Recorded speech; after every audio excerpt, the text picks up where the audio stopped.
ಸ್ವಾಮಿ ವಿವೇಕಾನಂದರು ದೇಶದ ಶಕ್ತಿ. ಅವರು ಯುವಜನತೆಗೆ ಸ್ಫೂರ್ತಿಯಾಗಿದ್ದರು.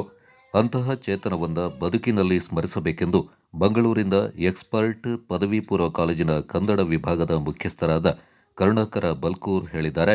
ಬೆಂಗಳೂರಿನ ಶಕ್ತಿ ನಗರದ ಶಕ್ತಿ ಪೂರ್ವ ಪ್ರಾಥಮಿಕ ಶಾಲೆ, ಶಕ್ತಿ ವಸತಿ ಶಾಲೆ ಮತ್ತು ಶಕ್ತಿ ಪದವಿ ಪೂರ್ವ ಕಾಲೇಜು ವತಿಯಿಂದ ಬುಧವಾರ ಸ್ವಾಮಿ ವಿವೇಕಾನಂದರ ಜನ್ಮದಿನ ಪ್ರಯುಕ್ತ ರಾಷ್ಟ್ರೀಯ ಯುವ ದಿನಾಚರಣೆಯನ್ನ ಉದ್ಘಾಟಿಸಿ ಅವರು ಮಾತನಾಡಿದರು. ಸಾಧನೆ ಎಂಬುದು ಕೇವಲ ಒಂದು ದಿನದ ಪ್ರಯತ್ನವಲ್ಲ, ಅದಕ್ಕಾಗಿ ಸತತ ಕಠಿಣ ಪರಿಶ್ರಮವನ್ನು ಮಾಡಿದರೆ ಗುರಿಯನ್ನ ಸಾಧಿಸಬಹುದು ಎಂದರು. ನಾಳೆ ರಾತ್ರಿ ಮರಣದಂಡನೆ, ನೇಣಿ ಹಾಕ್ಬಿಡ್ತಾರೆ, ಸಾಯ್ತಾನೆ ಅವನು, ಇಹಲೋಕ ಬಿಟ್ಟು ಹೋಗ್ತಾನೆ. ಸಾವು ಬಂದರೆ ನಾವೆಲ್ಲ ಹೆದರ್ತೀವಿ, ಯಪ್ಪ ನಾನು ಬದುಕಬೇಕೋ ಉಳಿಬೇಕು ಅಂತ.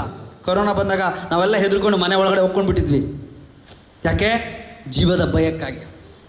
ಆದರೆ ನೆಪೋಲಿಯನ್ ಆ ದಿನ ರಾತ್ರಿ ಮಧ್ಯರಾತ್ರಿಗೆ ಅವನ ನೇಣಿ ಹಾಕೋದಾದರೆ ಆ ಜೈಲಿನ ಕೋಣೆ ಒಳಗಡೆ ಒಂದು ಮ್ಯಾಪ್ ಹಿಡ್ಕೊಂಡು ಥಿಂಕ್ ಮಾಡ್ತಾ ಇದ್ದ, ಸರ್ಚ್ ಮಾಡ್ತಾ ಇದ್ದ.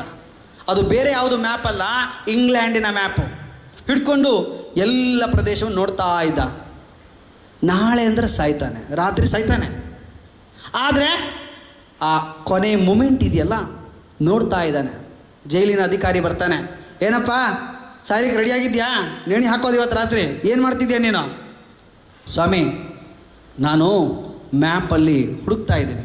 ಏನು ಹುಡುಕ್ತಿದ್ಯಾ? ನೀನು ಸಾಯ್ತೀಯಾ? ಖಂಡಿತ ಸಾಯ್ತೀಯಾ? ಮರಣದಂಡನೆ? ಇಲ್ಲ, ನಾನು ಸಾಯೋದಿಲ್ಲ.